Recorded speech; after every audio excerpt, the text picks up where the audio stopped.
Hey everyone, my name is Lydia, and today I kind of wanted to talk about the difference between being a night owl and having adrenal or cortisol issues and dysfunction. For me personally, I had severe adrenal fatigue and extremely low cortisol levels across the board. I even did a cortisol test at one point, and I'm looking to do one again here pretty soon, so we'll have to see what happens with that. But I feel that my cortisol levels are significantly better than they were before. When I was in toxic mold, they were at their worst. Like, my cortisol levels were absolute plummeted, and that essentially meant that my normal rise and fall of my day just wasn't normal. And during the waking hours that everybody else is awake and functioning, my energy level was plummeted. And then I would kind of get spikes at night of energy, but across the board, really, my cortisol levels were just terrible. So even then it wasn't even a high spike, but those are kind of signs of cortisol level dysfunction, and adrenal fatigue is having spikes of energy at night and feeling more fatigued and tired during the day. And a lot of people consider themselves a night owl. I considered myself a night owl for pretty much my whole life until I found that out. And I always stayed up at night, and it felt so natural for me to go to bed at 6 a.m. and stay up all night, and I would do my best thinking, and it seemed like my mind was the clearest at that time. And really, it was just that I had poor quality, cortisol levels. And at my worst, I was experiencing constant brain fog and constant fatigue. Even my peaks of energy weren't enough energy. It wasn't enough energy to actually do things. It was more just I felt slightly more awake and I felt slightly more coherent. But largely that was also due to the mold causing stress on my body, which causes stress into the adrenals and, causes problems for the cortisol levels. So, yeah, I mean, if you feel like you are a night owl, I definitely would consider maybe getting a cortisol test. Mine was a saliva test, and so that was kind of interesting. There, I adjusted the camera a little bit, but yeah, it was kind of interesting. I had to give my saliva at different points of the day, and they would see how my cortisol was acting at that time.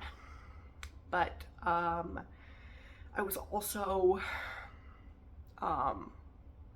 just generally fatigued all the time at my worst, and my adrenal glands actually hurt. Some people say that you don't feel anything when you have adrenal fatigue, but it is weird how I've never had back pain, and it didn't feel like back pain, but it was an ache directly onto the place where my adrenals are on either side. So just interesting.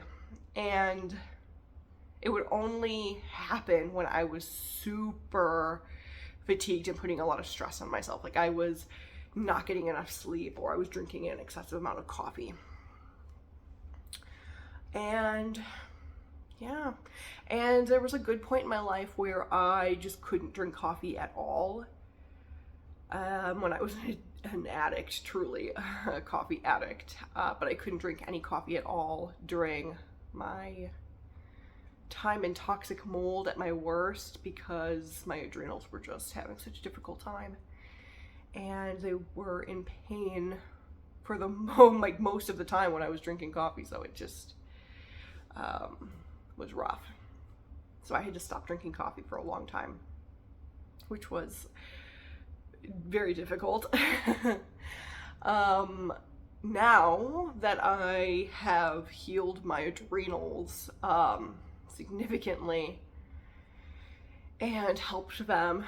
I'm able to drink coffee. Actually, I have some with me right now, so I'm able to drink coffee and be just fine, and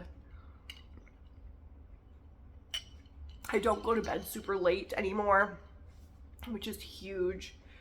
I don't think I've ever experienced a time in my life where waking up was easy for me. Like, waking up early in the morning was easy for me and where I could function normally. Truly, I don't think there was a single time in my life where I experienced that until these past few years, because I've spent so much time trying to heal and heal my body and just really trying to relax my adrenal glands, and they've healed enough to where I now can wake up early. I really could wake up at 6 a.m. if I wanted to, and even if I didn't sleep super well the night before, still function and feel clear-minded and live a life, which is fantastic. It's the first time in my life that that's been the case, and it's been great. But yeah, I mean, so if you are experiencing severe fatigue throughout your day and you don't really see many spikes of energy and clarity, or if you are only experiencing spikes of energy and clarity at night, you might have to check your cortisol levels. You might. And if you are consistently brain fogged, you might want to,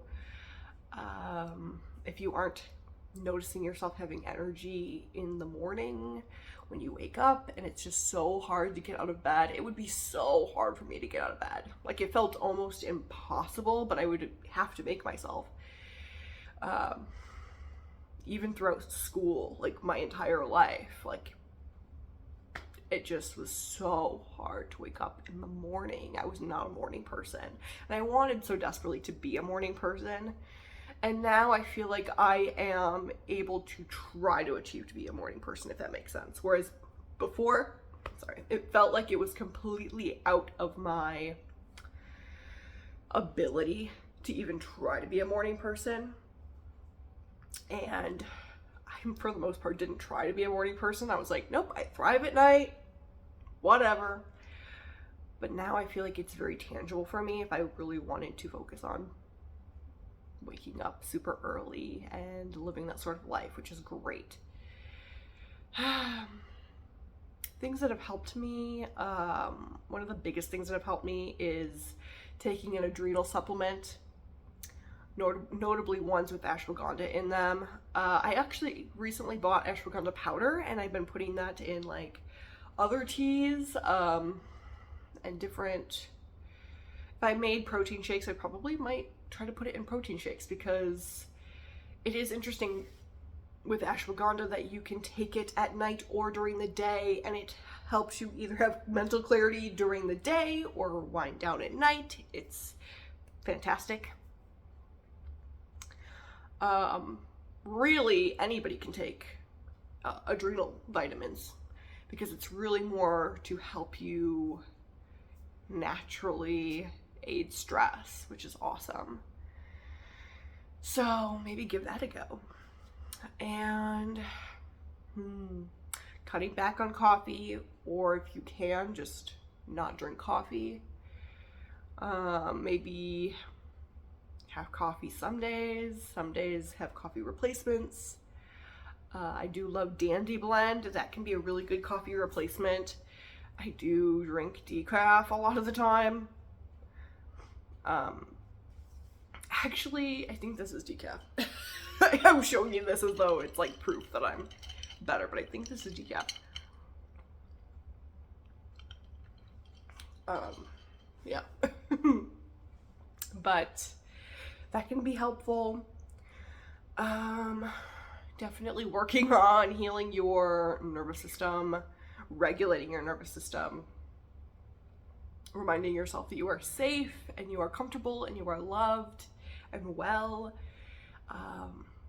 through sensory information that can really help your adrenals.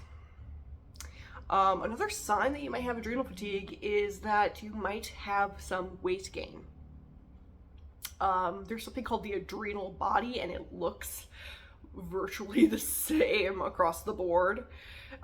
It's a lot of weight gained in the stomach area, and you might just want to look up what that looks like and just see, does that seem like the ways in which you gained weight, if you have. Difficulty exercising, that's a big one. Hold on, let me think. It felt like so difficult to exercise, like actually, and it felt as though it wasn't good for my body to exercise, if that makes sense. Like it felt like it was so wrong. I also recommend not overly exercising when you have adrenal fatigue, because it can put excess stress, physical stress on the body. But light exercises, those can be great. Yeah. And I think that's all I have to say about it. But yeah, just taking care of yourself, reminding yourself that you are safe and healed and loved. And over time, your adrenals will understand that they are comfortable. Not putting too much pressure on yourself. A lot of people, when they contact me for mold advice, because I've healed from toxic mold, which is no small feat, like it is monumental when trying to heal from toxic mold is wild, and there are so many different opinions online about it. But a lot of the time people ask me, like, how do I lose weight? And my answer for toxic mold and adrenal fatigue are kind of similar, how to lose weight with both of them. It's really that you got to be kind to yourself and not work out too much, which sounds insane. But even with adrenal fatigue, another thing is like when you're gaining weight, you might be inclined to want to eat less, but really your body is already in a survival state. And so when you feed your body less food, it's going to think that it needs to kick into high gear, you know, and protect yourself even more. It's saying that there's something wrong. Your resources being taken away. And so when you have adrenal fatigue and you are really trying to heal your adrenal fatigue, be kind to yourself, be kind to your body, eat nourishing, nutrient-rich foods, but don't be super restrictive, you know? Just overall be very, very kind to your body. Don't put too much pressure on working out, too much pressure on dieting or anything like that. And just help your body realize that it's safe. And then you can start easing into working out a little bit more as your body is realizing that it's safe and it's having an easier time waking up, and you're feeling less fatigued and you're feeling clearer. And as you're working out, you're feeling like it's a little bit easier for you. As you're doing your light workouts, it's feeling like you can do a little bit more. These are good signs that your adrenals are doing better, and that you are doing better for your body. Anyway, I think that's all I have to say about that. Hope it helps.